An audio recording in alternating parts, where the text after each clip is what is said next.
Oh, you're pleasing.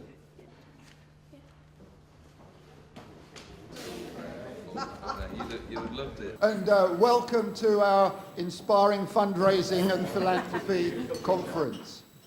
My name's Roger Moore. I'm chairman of the Calderdale Community Foundation, and it's my pleasure to welcome you to Halifax and Calderdale today. Good morning, everybody, and welcome from all parts of England, I think, but of course particularly from the local area. Some of you will not know that Dean Clough is 30 years old this year, a very important celebration.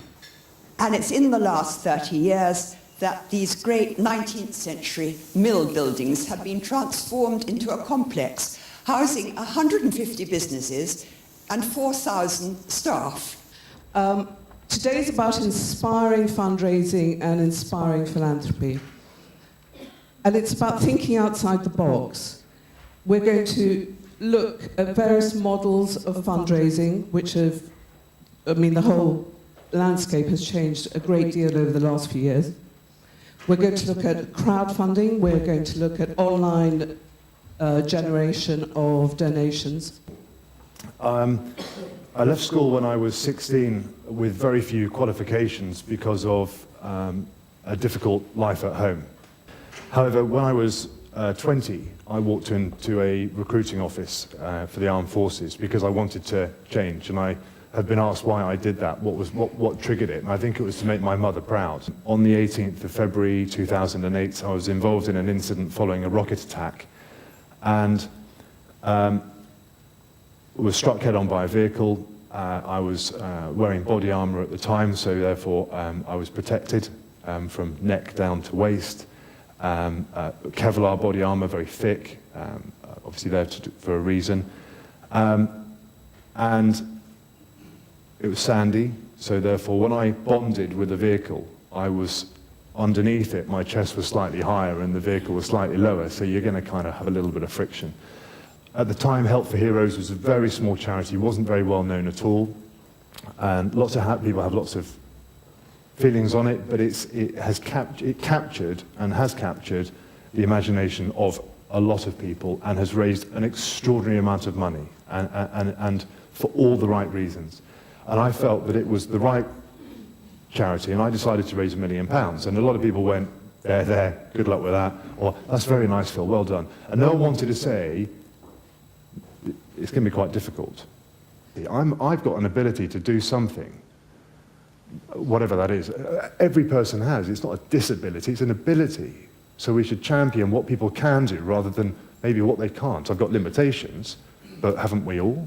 Why Brits? Why the British Inspiration Trust? I want to build a centre so charities who partner with me can send their young people who they feel need to come to a centre the most, that critical line, the traffic light system that goes red in a number of areas, so that they can have some respite and be inspired and spend time with people who genuinely want to spend time with them. In the UK alone, it's thought that 200 million was invested through crowdfunding in the last year, and significant potential for further growth. So there are 4 types of crowdfunding models. So why did we choose crowdfunding?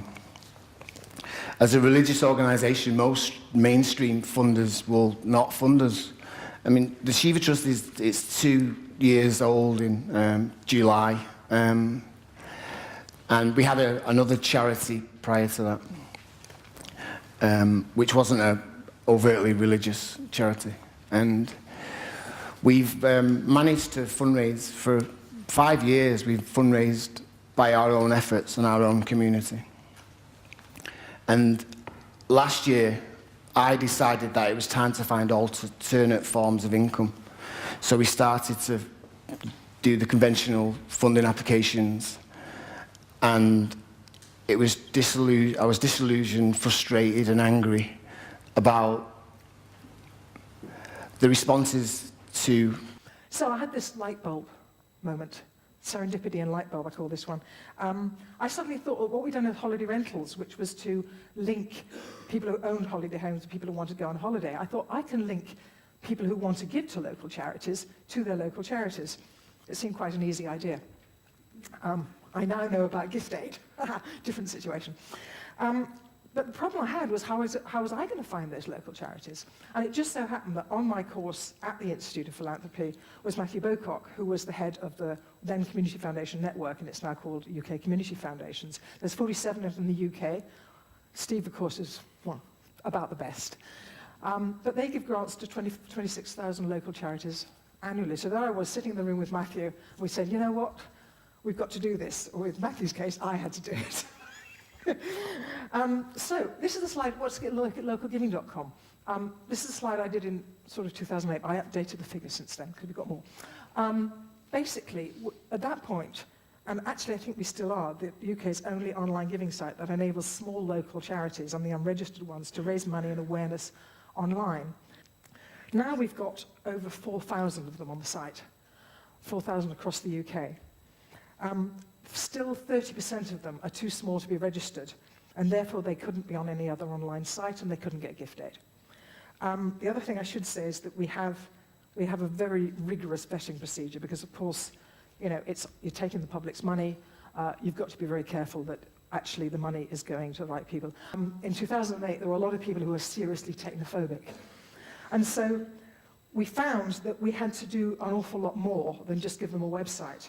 So I think about 30% of our costs are actually involved in training. We do workshops, we do webinars, and then on the site we've got a whole range of fundraising toolkits.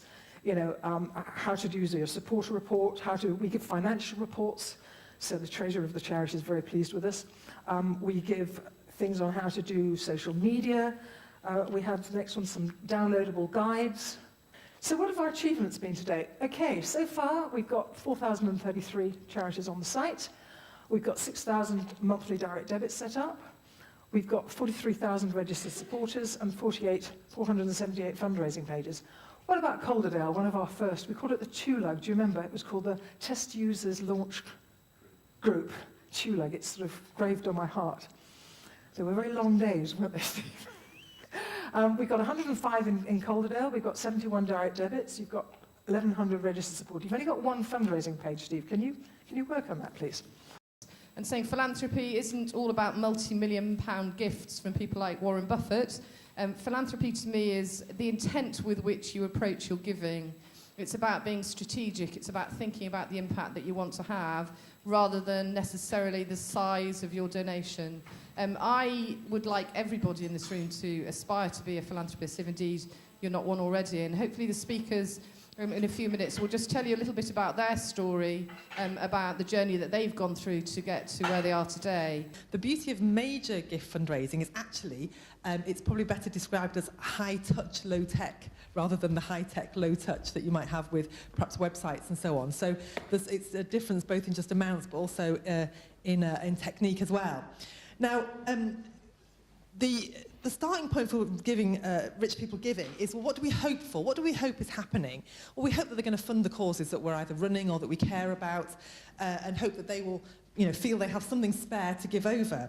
The trouble is, from the donor's point of view, it's really not about a sort of an objective assessment of, gosh, there's all these needs out there and that's the one I'm going to give to. And the quote that I want to share with you here from a guy called Jerry Panas, who writes very good books on philanthropy. He says, large donors do not give to needy causes. They give to dreams, to visions, to bold and imaginative ventures. They give to projects in which they are interested and in which they have an opportunity in designing the programme. So do you see the shift from, here's my charity, we're £10,000 short of our budget for this year, or here's my building and we need a new roof. You know, it's all about you, the charity, what do you need?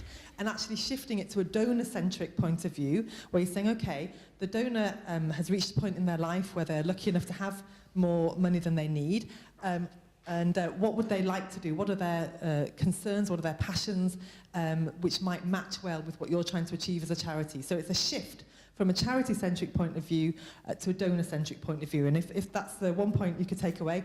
What is it that makes a philanthropist? Well, I think to give away significant sums of money, and I've probably given away something like £250,000 in the last 5 years, you've got to feel comfortable. You've got to know that that money actually is surplus to your requirements. And that's not just a mathematical activity, it's an emotional one. It's actually being able to let go and to say, I don't need to put all this money away to save for my family or to save for the future, because actually you don't know what the future is going to be. If you've got enough to make your life worth living, then why not part with some or all of the rest to try and help those causes that need it a lot more than you, or indeed your family, might want it for. The second, and again Beth touched on this, is having a desire or a drive to put something back into society. Some of that, I think, is inbred in the way you're brought up. Are you a sort of charitable, outward-going sort of person who thinks about other people? Or, as unfortunately with many, many affluent people today, and there are a lot of them about, recession is hitting a lot of people, admittedly, but there is still a huge number of affluent people around in this country. But most of them, if they have that surplus money, they'll go and buy another holiday cottage in Italy, or buy a yacht and put it in a marina somewhere where it can go green and mouldy, rather than trying to think about what good that money can do for other people. I decided after a while that it was time that the business took its position seriously. And we're a public company, so people take a lot of notice of what we're doing. So we started giving money that the business was making. We state that we give 1% of earnings. The reality is it's probably more like 2%, because if we beat budget, I tend to be very generous with what we do with that money. The other thing I do is I let everybody take up to 2 days in a year off at my expense to do voluntary work in the community. And the third thing we do is that if somebody does a sponsored parachute, jump, moustache growing, or, God forbid, why would anybody do that? But this kind of thing, we actually double the money that they raise up to an agreed threshold. And that means that rather than raising a small number of hundreds of pounds, somebody can raise a lot of hundreds of pounds or £1,000 for their chosen cause. Now, the other thing the business does is the compost with the clangers. Now, this is great foresight, because the clangers are going to be back on the television this year, and we have a license for the clangers. People thought I was crazy when I signed up to this, but I knew what was coming. Every time somebody buys a compost bin from us, we give 10 pence to Yorkshire Cancer Research, because Yorkshire Cancer Research were given a license to the clangers. So we sort of connected together the three parts of this triangle. And so far it has raised a number of tens of thousands of pounds for cancer research in Yorkshire and beyond. My question that I'm asking is, can social investment change the world, save the world? David Cameron thinks it can. He highlighted social investment at the G8 summit. Mayor Bloomberg in New York thinks it can. He's putting, well, not his own money, but his company's money into social impact bonds to tackle recidivism, which is one of these words like philanthropist that I find quite hard to say. So there's a huge degree of attention from Barack Obama, from all sorts of people in social investment. So who does social investment? Well, it's like mainstream financial services, a whole range of different organisations involved, and most of you will probably have heard of Big Society Capital, which is funded with £400 million of unclaimed deposits in bank accounts and £200 million from the four main banks. There's a number of social banks and building societies, Triodos, which does mainly environmental lending, Charity Bank, which does charities and voluntary organisations, Unity Trust, which has its roots in the trade union movement, and Ecology Building Society. There's some very big investment funds, which would be like your, the big sort of private for-profit investment funds. There's quite a few organisations which focus on business lending, and they're growing very fast at the moment because, again, the banks aren't doing an awful lot of lending. And personal lending, the sort of thing that credit unions also do. So what I'm trying to say there is that in the same way as you might go to a bank for business finance, you might go to a bank for a mortgage, you might go to a bank for a personal loan, third sector organisations have the same kind of range of choice of products through social investment. Key Fund essentially is a revolving loan fund. We're a not-for-profit organisation, company limited by a guarantee. We're not a charity, we're a social enterprise, but we're a social enterprise lender. And as I say, we're a revolving loan fund, so everything we do revolves around putting the money out to people, getting it back in again, charging a bit of interest on it, and then putting it back into the fund again and letting it go out again. So we recycle all the money that we manage to earn. Loans, people always say, what do you use loans for? There's only 3 things that you can ever borrow money for. There's nothing else. You can either borrow it for an asset, to buy an asset, or renovate it. That's it. And why wouldn't you use a loan to defray the cost of something over a period? We do it all the time in our personal lives. Mortgage, house, car, we defray the cost of the asset over a period. So why would you not do it when when cash is a difficult commodity to manage in these circumstances? We had one aim, and that one aim is well documented, well spoken about, and that was to reduce the number of sudden cardiac arrests, SCAs, that happen in the in sports and the sporting community. It's very easy for me because my networking with rugby league is probably second to none at the moment. However, if you look at the table of where does cardiac arrest happen most and what sporting organisations have the most problem with it, it's actually golf. If you think about it, you could be on the 5th or the 13th tee, teeing off, and you are a country mile away from help. And you'll be so surprised, I'm not going to name the golf course, but, we went in there, we actually held a great big event with them, and they didn't have defibrillators on site, and once I told them the stat, they still didn't have a defib, and, it's so hard. But, that, if we look at the people that play golf, and we look at the age group of golf, it's easy to see. But I want to leave you with something to think about. Who have you overlooked in your charity? Who, because they weren't an immediate cash donator, who did you say thank you very much and give them a lovely smile and I'll definitely follow up with you, you liar? Yeah, and didn't. And what else could they bring to the table? If you didn't have to do your accounts next year and you could give them to a qualified accountant for free, how much better would that be? If you didn't have to replace the desks or the PC because somebody had a terrible PC they were throwing away, but actually is still 12 million times faster than yours from 1987, yeah, how good would that be? Because believe me, when you nurture those relationships, they will turn into money if they can, either directly or indirectly down the line.